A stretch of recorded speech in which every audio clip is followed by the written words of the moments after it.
हम लोगों को इलेक्ट्रोस्टैटिक में एक क्वेश्चन पूछा गया। Two small equally charge sphere each of mass m are suspended from the same point by silk thread of length l. The distance between the sphere x दिया जो कि बहुत छोटा है एज़ कम्पेयर टू l बोले तो इस ये जो सिल्क का धागा है उसका लेंथ है, और ये जो दो स्पीयर में का दूरी है, दो स्पीयर में का जो दूरी है यहाँ से लेके यहाँ तक, वो हमको x दिया और ये हमको धागे का लेंथ l दिया। तो हमको बोला गया कि ये जो x है ये बहुत बहुत छोटा है एज़ कम्पेयर टू l, और हमको पूछा गया find the rate dq by dt। We have been ask find dq by dt। अब ये तो हो गया rate of change of charge, dq by dt हो गया rate of change of charge. इसका मतलब चार्ज बदल रहा होगा और उसने हमको पूछ लिया dq by dt with which the charge leak off each sphere if their approach velocity varies as v is equal to a by root X where a is a constant. तो उसने हमको दे दिया कि ये जो वेलोसिटी है, मतलब ये दोनों करीब आ रहे होंगे, तो अप्रोच वेलोसिटी, अप्रोच का मतलब करीब जाना, तो वो जो अप्रोचिंग वेलोसिटी है वो उसने इन टर्म्स ऑफ x दिया a बाई रूट एक्स। तो ये दो बातें बेसिकली, ये एक बात हमको दे दी और dq बाई dt हमको पूछा गया। अब गाइज अगर हमको dq बाई dt पूछा गया तो या तो हमारे पास q as a function of t या x होना चाहिए, तब जाके हम लोग डेरिवेटिव निकाल के इसको निकाल सकते हैं, या तो हम लोगों को फ्री बॉडी डायग्राम से जो कुछ भी मिलेगा उसके बेसिस पे हमको देखना पड़ेगा कि इस क्वेश्चन को किस तरह से सॉल्व किया जाता है। तो चलो अभी हमको पूछा जो है वो हमको ये चीज़ पूछी है dq बाई dt, तो पूरा ध्यान हमारा dq बाई dt के ऊपर होगा। तो हम लोग क्या करेंगे, उसने क्वेश्चन में इतना ही दिया है, तो हम लोग देखेंगे कि अगर उसने ये चार्ज हमको दिया है तो क्या कुछ हम लोग निकाल सकते। अब जैसे अगर मुझे फ्री बॉडी डायग्राम निकालना है इस चीज़ का, तो मैं एक काम करूँगा, एक मिनट, हम लोग क्या करेंगे फ्री बॉडी डायग्राम निकालते हैं। जैसे अब ये जो स्पीयर है, ये चार स्पीयर है, अब उसने क्या बोला, स्मॉल इक्वली चार्ज स्पीयर बोला, तो अगर ये प्लस होगा तो इसको भी प्लस होना पड़ेगा। तो चलो मान के चलो इसके ऊपर चार्ज है q, तो इसके ऊपर भी चार्ज होगा q, और दोनों प्लस होंगे क्योंकि उसने इक्वल चार्ज बोले। तो अब ये प्लस और ये प्लस के बीच में एक फोर्स तो ये आ रहा होगा, रिपल्सिव फोर्स। सेकंड, इस ऑब्जेक्ट के ऊपर ग्रेविटी का जो फोर्स लग रहा होगा वो ये लग रहा होगा mg, और तीसरा इसके ऊपर जो फोर्स लग रहा होगा वो होगा along the length of wire, जो कि होगा टेंशन। ठीक है गाइस, अब ये तीन फोर्स लग रहे हैं। अब इसको अगर मैं, जैसे ये जो ब्लू कलर का तुम्हारा स्पीयर है, चार स्पीयर है, ये ब्लू कलर के स्पीयर के ऊपर तीन फोर्स लग रहे हैं, टेंशन, ये एक फोर्स इलेक्ट्रोस्टैटिक फोर्स, और ये हमारा ग्रेविटेशनल फोर्स, तीन फोर्स लग रहे हैं। हम लोग क्या करेंगे, हम लोग टेंशन को दो हिस्सों में रिजॉल्व करेंगे। अब सवाल है सर क्यों रिजॉल्व करना। अगर मैं टेंशन को रिजॉल्व करूँगा तो मुझे एक बात का रीज़न तो भी मिल जाएगा, क्योंकि ये जो ब्लू कलर का हमारा स्पीयर है ये नीचे तो नहीं आ रहा, ये चाहे तो इधर उधर घूमेगा बट ये नीचे नहीं आ रहा, तो इसका जाहिर सा बात है कि ऊपर भी उसके ऊपर फोर्स लग रहा होगा, बट ऊपर तो फोर्स मुझे दिख नहीं रहा। तो मैं टेंशन को रिजॉल्व कर दूंगा दो हिस्सों में। तो अगर हम लोग टेंशन को रिजॉल्व करेंगे दो हिस्सों में, तो एक ये आ जाएगा और एक ये फोर्स आ जाएगा। अब सवाल है एंगल क्या है। तो अगर गाइस मान के चलो हम लोग एक ये एंगल को अगर हम लोग थीटा मान के चलते, तो ये एंगल भी थीटा हो जाएगा। तो ये निकल के आएगा t cos थीटा, और ये निकल के आएगा t sin थीटा। ठीक है, तो यहाँ से हम लोग एक चीज़ लिख सकते हैं कि t cos थीटा और mg ये दोनों इक्वल होंगे, क्योंकि ब्लॉक ना तो नीचे जा रहा है ना ही ब्लॉक ऊपर जा रहा है। तो हमारा पहला इक्वेशन आ जाएगा कि t cos theta is equal to mg। This is equation number 1। Second guys, अब ये जो फोर्स लग रहा है ये इलेक्ट्रोस्टैटिक फोर्स है। इस इलेक्ट्रोस्टैटिक फोर्स को भी हम लोग निकाल सकते हैं। इलेक्ट्रोस्टैटिक फोर्स को अगर बेसिकली हम लोग अगर निकाल लेंगे तो हमारे पास फॉर्मूला पता है इलेक्ट्रोस्टैटिक फोर्स का। वो फॉर्मूला क्या होता है, K Q1 Q2 upon R square. ये इलेक्ट्रोस्टैटिक फोर्स का फॉर्मूला होता है। तो ये फॉर्मूला होता है के क्यू क्यू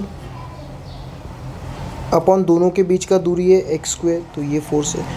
अब ये फोर्स और ये फोर्स को भी हम लोग इक्वेट कर देंगे, तो हमारे पास आ जाएगा T sine theta is equal to K Q square आ जाएगा और डिवाइडेड बाय एक्स स्क्वायर। ये हो गया इक्वेशन नंबर 2। ये हमारे पास 2 इक्वेशन आ गए। चलो अब इसमें मुझे क्यू दिख गया। अब मैं ये सारे पैरामीटर इधर लेके आऊँगा तो मेरे पास क्यू का एक फंक्शन आ जाएगा। बट गाइस अब इसमें टी जो है वो टेंशन है। अब हमको अगर टेंशन को कैंसिल करना पड़ेगा तो हम लोग इक्वेशन 2 को इक्वेशन 1 से डिवाइड कर लेंगे। हम लोग एक काम करेंगे, इक्वेशन 2 को डिवाइड कर लेंगे इक्वेशन 1 से, तो कहानी कुछ इस कदर आएंगी, T sine theta upon T cos theta is equal to K Q square upon X square divided by M G. तो टी से टी कैंसिल हो जाएगा और sine theta upon cos theta निकल के आएगा टेन थीटा, और ये एक दूसरे को मल्टीप्लाई होंगे, तो ये कहानी आएंगी K Q square upon X square M G.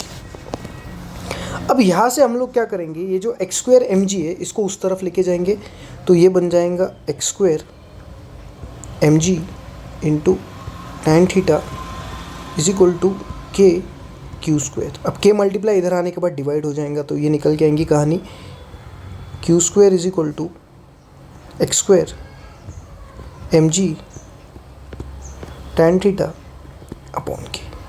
अब गाइज यहाँ पे हम लोग कहानी को रोक देंगे, क्योंकि मेरे पास एक क्यू का मतलब चार्ज का इक्वेशन आ गया। अब अगर मैं इसको डिफरेंशिएट करूँगा विद रिस्पेक्ट टू टाइम तो मुझे कुछ ना कुछ मिलेगा। बट यहाँ दिक्कत है कि यहाँ वेरिएबल पैरामीटर मेरे पास देखो कौन से, ये जो थीटा तुमको दिख रहा है।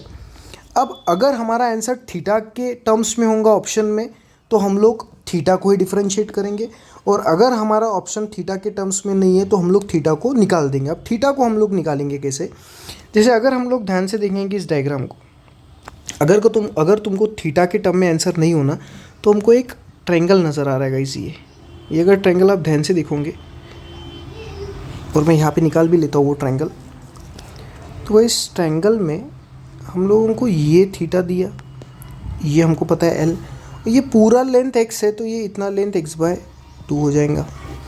तो tan थीटा का फॉर्मूला क्या आ जाएगा यहाँ से, tan theta is equal to opposite upon hypotenuse, sorry tan theta का तो फॉर्मूला अपोजिट अपॉन एडजेसेंट आ जाएगा, सॉरी tan थीटा का फॉर्मूला आ जाएगा गाइस अपोजिट अपॉन एडजेसेंट। अब ये एडजेसेंट बिलो तो ये साइड आ जाएगा, मान के चलो, फिलहाल मान के चलो इसको h मान के चलेंगे हम लोग। अब अगर मुझे h निकालना है तो हम लोग h भी निकाल सकते हैं, पर tan थीटा अपॉन h, तो तुम्हारा tan थीटा आ जाएगा x by 2h। Pythagoras theorem अगर हम लोग लगाएंगे तो वन साइड का स्क्वायर प्लस अदर साइड का square is equal to L square. तो h का स्क्वायर क्या निकल के आएगा, L square minus X square by 4। तो H square is equal to आ जाएगा 4l square minus X square divided by 4। तो h क्या निकल के आएगा गाइस, h निकल के आएगा under root 4l square minus X square divided by 4। 4 बाहर अगर निकल के आएंगे तो h का वैल्यू निकल के आएगा under root 4l square minus X square divided by 2। अब ये वैल्यू निकल के तो आ गया। अब हम लोग क्या करेंगे, क्योंकि उसने क्या कहा है हमको, उसने हमको ये कहा है कि आपका जो l का वैल्यू है और x का वैल्यू, तो x आपका बहुत बहुत छोटा है, x काफ़ी ज़्यादा छोटा है।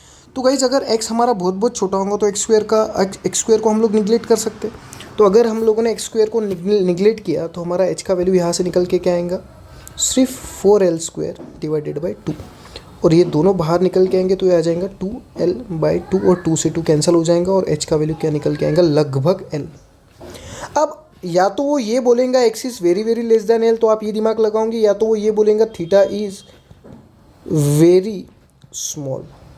अगर थीटा बहुत ही छोटा होगा तो ये डायग्राम कुछ इस कदर आएगा, तो आपका हाइट और आपका लेंथ तो अप्रॉक्स सेम आ रहा है। तो देखो गाइज यहाँ पे h का जो वैल्यू आया वो हमारा क्या आया, l आया, तो इसको हम लोग मिटा देंगे, इसका ज़रूरत नहीं है। तो हमारे पास h का जो वैल्यू निकल के आया वो कितना है, l। तो यहाँ पे अगर हम लोग ध्यान से देखेंगे तो tan theta is equal to X upon 2h है, और h की जगह हम लोग l डाल सकते हैं।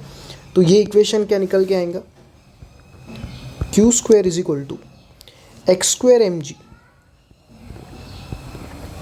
tan थीटा की जगह हम लोग अभी ये वैल्यू निकालेंगे x upon 2h, x upon 2h, और ये आ जाएगा k। अब एक्स स्क्वायर और x ये हो जाएगा एक्स क्यूब, तो क्यू स्क्वायर निकल के आएगा M G X cube upon 2h और k। ये h कहाँ से आ गया, सॉरी, हाँ h की जगह हमको l डालना है ना, तो हमारा h की जगह हम लोग l डाल देंगे, क्योंकि h is equal to l आया था ना हमारा, हम लोगों ने सॉल्व जब किया था तो हमारा h nearly equals to l आया था। चलो अब ये हमारे पास आ गया एक इक्वेशन। अब गाइज अगर हम लोग इसी चीज़ को अगर डिफ्रेंशिएट करेंगे तो हमको मिल जाएगा value D Q by D T. अब अगर हम लोग इसको डिफ्रेंशिएट करेंगे तो हम लोग एक काम कर लेते हैं, इसका ले लेंगे हम लोग स्क्वायर रूट। तो अगर स्क्वायर रूट ले लेंगे तो ये हो जाएगा q इज इक्वल टू, ये सारा रूट में चला जाएगा, M G X cube upon 2l और k।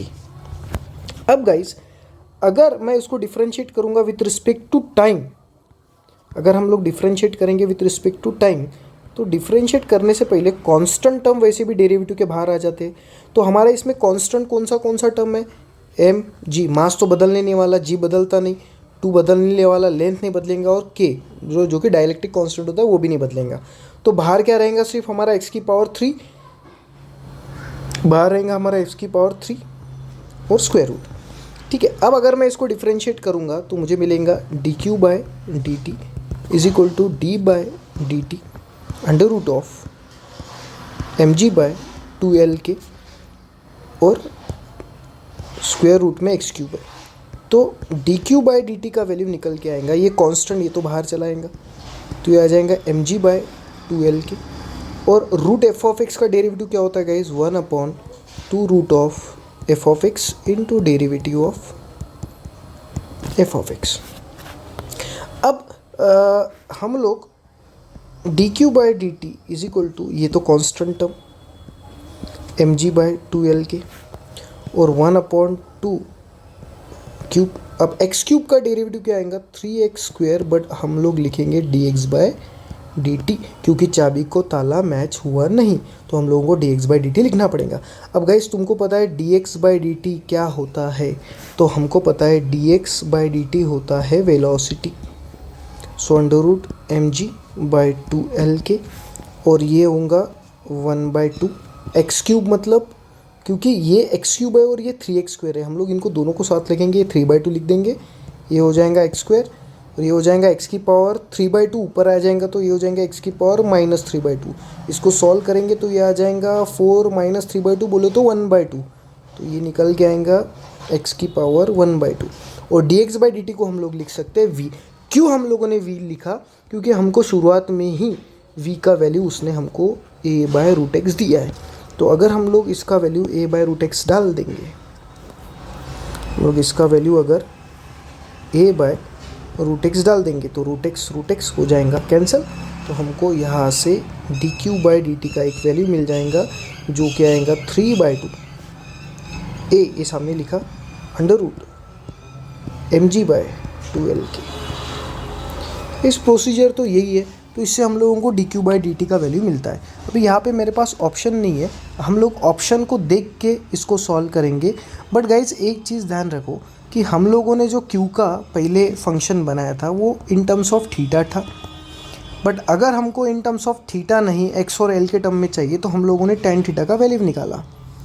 उस वैल्यू में हम लोगों को h मिल रहा है, बट h का कहीं जिक्र किया नहीं, इसलिए हम लोगों ने h को नहीं, हम लोगों ने इन टर्म्स ऑफ l निकाला। तो यहाँ से h का वैल्यू हमारा l आया था, वो मैंने मिटा दिया, और tan थीटा का वैल्यू इसमें डालने से हमारे पास अभी फाइनली tan का एक इक्वेशन आ गया, बट वो इन टर्म्स ऑफ x आया।